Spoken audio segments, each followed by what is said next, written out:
Começa nessa terça-feira a cúpula de líderes da OTAN em Ankara, na Turquia.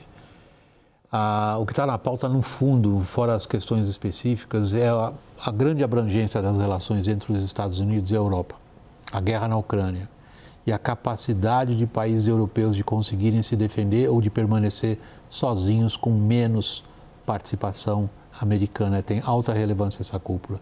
Vamos à reportagem. Líderes europeus e Donald Trump dividirão as mesmas salas de reuniões após meses de atritos relacionados à guerra dos Estados Unidos contra o Irã. Trump iniciou o conflito sem coordenação com aliados europeus, mas queria que países da OTAN liberassem bases aéreas para as ações ofensivas e agissem junto com a Marinha Americana para derrotar bloqueios marítimos iranianos. A cúpula em Ankara também deve servir para os líderes europeus buscarem estreitar laços de defesa menos dependentes dos Estados Unidos. Reino Unido, Holanda, Finlândia e Polônia reiteraram em comunicado nesta segunda-feira que estão fazendo progressos significativos para criar um mecanismo visando a aquisição conjunta de equipamentos até 2027. O Canadá também pretende anunciar, em meio à cúpula, uma lista de 10 países que serão os membros fundadores de um banco que visará o financiamento à renovação das capacidades defensivas de países aliados. Nesta segunda, os canadenses anunciaram a compra de 12 submarinos alemães para reforçar a segurança do país no Ártico. Líderes da OTAN também receberão o presidente da Ucrânia. Volodymyr Zelensky deve ter uma reunião bilateral com Trump para tratar da guerra com a Rússia, que já se arrasta há 4 anos. Nesta segunda, Kiev foi alvo de ataques que mataram mais de 20 pessoas, enquanto a Ucrânia atingiu com drones a maior refinaria da Rússia, na Sibéria, a mais de 2,5 mil quilômetros de distância do território controlado por forças ucranianas. Zelensky quer mais recursos do sistema Patriot, de origem americana, para defender o país de ataques russos, e diz que Kiev teria condições de produzi-los por conta própria se recebesse uma licença de Washington. Carlos Augusto, de novo, carinho que a gente tem pela nossa audiência. O pessoal está assistindo o jogo Estados Unidos e Bélgica e nós estamos no ar. Muita gente vai nos ouvir depois. Por enquanto o jogo continua 3-1, faltando fora no tempo regulamentar em torno de 5, 6 minutos ainda. A Bélgica está levando os Estados Unidos por 3-1. As orelhas do Trump vão estar quentes nesse encontro da OTAN. Começa que a sede da OTAN é Bruxelas, né? Tem nada a ver com o governo belga, mas fica na Bélgica. O Trump fez toda essa palhaçada, não tem outro nome, e vai agora para uma reunião, essa sim, de fato, com enormes implicações. Eu acho que futebol tem muita implicação na humanidade, mas eu não quero tergiversar aqui em torno dessas licenças poéticas. O que está em jogo lá em Ankara, onde a orelha do Trump vai ouvir muito sobre futebol, é uma questão realmente vital para nós, inclusive no Brasil, Augusto, que é qual é a sobrevivência desse pacto militar que até aqui foi o principal pacto militar do planeta? William, eu acredito que essa cúpula terá como efeito uma participação muito melhor da Turquia na Copa. A ideia, ao meu ver, é uma tentativa de criar um ambiente muito favorável para que a indústria de defesa turca possa ser um importante apoio dentro do processo de rearmamento europeu.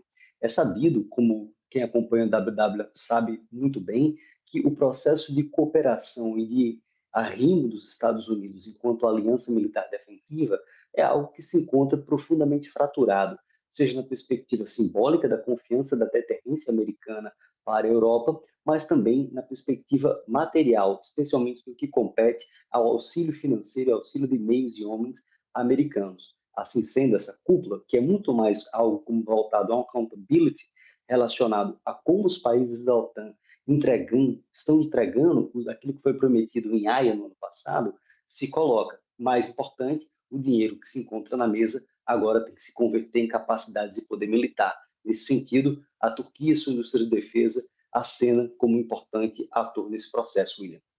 Boa parte das reuniões da OTAN, as últimas 2 reuniões anuais, pelo menos, Lorival, elas estão sob o contexto da guerra da Ucrânia.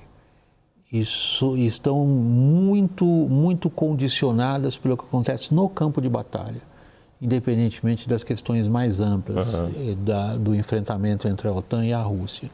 O que está acontecendo no campo de batalha atualmente era, um ano atrás, Impensável. impensável. Sim. Exatamente. Obrigado pela qualificação. Impensável.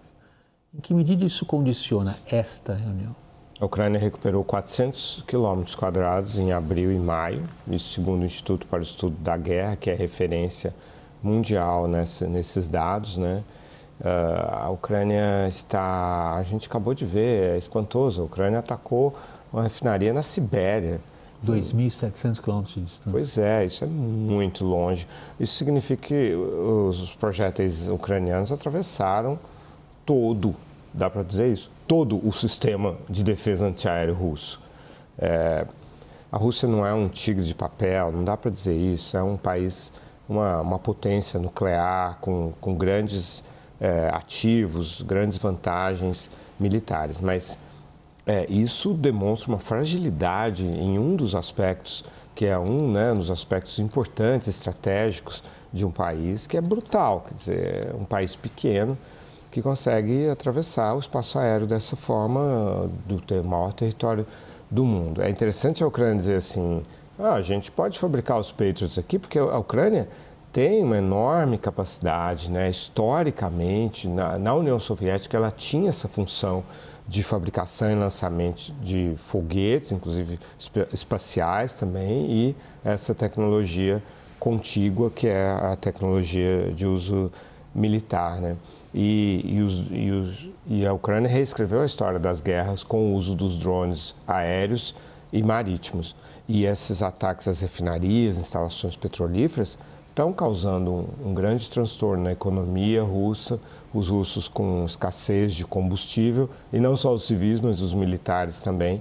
E o Putin já insinuou, já sugeriu que gostaria de negociar. E o Trump já reconheceu, disse que os combatentes ucranianos são muito bons, são muito fortes, que a Ucrânia... Aquele discurso lá de que você não tem as cartas para a Ucrânia, em fevereiro do ano passado, isso acabou, o Trump já está reconhecendo. Então a Ucrânia vive um momento interessante. Só para ajudar as pessoas a terem uma ideia, assim, espaço, é como se os ucranianos, quando eles bombardearam agora com drones a Sibéria, era como se disparasse daqui de São Paulo para acertar um alvo em Recife. As pessoas têm uma ideia do percurso que essa plataforma deixou para trás lá. Augusto, vamos pegar o caso dos europeus agora. Um ano atrás, previa-se que os europeus não seriam capazes, eles, de proporcionar à Ucrânia o que a Ucrânia precisaria para conseguir sequer sobreviver à guerra. Em que mudou isso? William, primeiro, vários países da OTAN foram mais resolutos no tocante à obtenção de recursos para o processo de rearmamento. Segundo, apesar da fratura em relação à expectativa americana de apoiar a Ucrânia, vários países da OTAN, em particular nucleados na Europa, continuaram financiando a aquisição de meios dos Estados Unidos para envio direto à Ucrânia.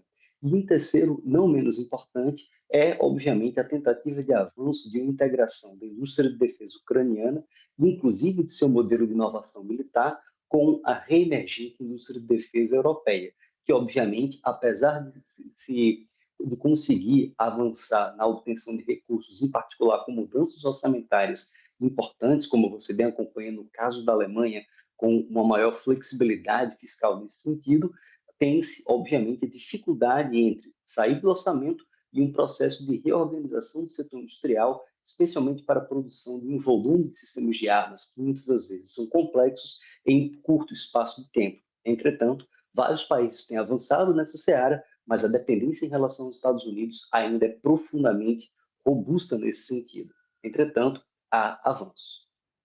Algo que a gente não pode tirar da nossa conversa, Lourival, se a gente quiser entender, inclusive, as razões para a existência da OTAN, que é a Rússia, que é Moscou. O que a OTAN está preparada a ser em relação à Rússia agora? Ela passou por 2 renascimentos nesse processo, né? Primeiro, com a união da OTAN, adquiriu uma razão de ser com a invasão em grande escala da Ucrânia pela Rússia em 22. A OTAN estava buscando uma razão de ser, né? E depois, o segundo mandato do Trump, que desloca, então, a necessidade de liderança desse processo de reunião, de coesão dos Estados Unidos para a Europa, né? E agora, existe uma dificuldade que é orçamentária. Esses países enfrentam eleições com oposições muito fortes e tal, que resistem muito ao deslocamento dos recursos orçamentários, do welfare state, do Estado de Bem-Estar Social Europeu, para a defesa, né? A Giorgia Meloni está enfrentando isso, e todos enfrentam. Então, é uma demanda muito forte por liderança neste momento, né? Os presidentes, primeiros ministros serem capazes de convencer a sua população de que existe uma ameaça existencial, de que a Europa está sozinha, não pode contar com os Estados Unidos e que a defesa é essencial e que isso pode ser um motor de crescimento econômico, inclusive, como acontece em algumas situações, né? Então, esse é o desafio político que esses países integrantes da OTAN têm pela frente. Talvez no Canadá seja mais fácil, porque ele foi ameaçado de anexação pelos Estados Unidos. E o que acabou de fazer o Canadá agora? Isso. O que acabou de fazer? Comprar submarinos. Foi comprar submarinos na Alemanha.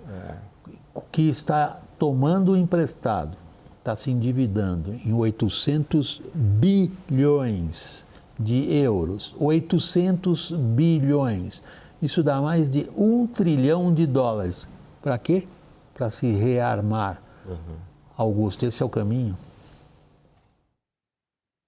Sem dúvida, William. Eu creio que, como o Lorival bem coloca, o panorama geopolítico não tende a melhorar. A Rússia, seja uma ameaça factual ou imaginária, ela se impõe de forma muito avassaladora, com movimentos muito claros. Primeiro, a nova expansão da OTAN para a Finlândia e Suécia. Segundo, uma clareza muito grande da possibilidade do teste de Narva vir de fato a ocorrer. E um terceiro, não menos relevante, a sensação de solidão europeia em relação aos Estados Unidos. Esses fatores, como bem coloca o Lorival, podem funcionar, inclusive no contexto europeu, um keynesianismo militar, fundamental para a tentativa de integração do sistema industrial voltado a armas e, obviamente, estruturação logística ao apoio militar, mas também a um reposicionamento da OTAN, em particular da sua parcela europeia, seja no contexto de uma decadência americana dentro da região, dada a sua retração estratégica possível, mas essencialmente pelo destino geográfico de ter a Rússia às suas portas. Assim sendo, esse movimento, muito bem encabeçado, por exemplo, pela Polônia, pode se expandir, especialmente para os membros da OTAN da parcela ocidental.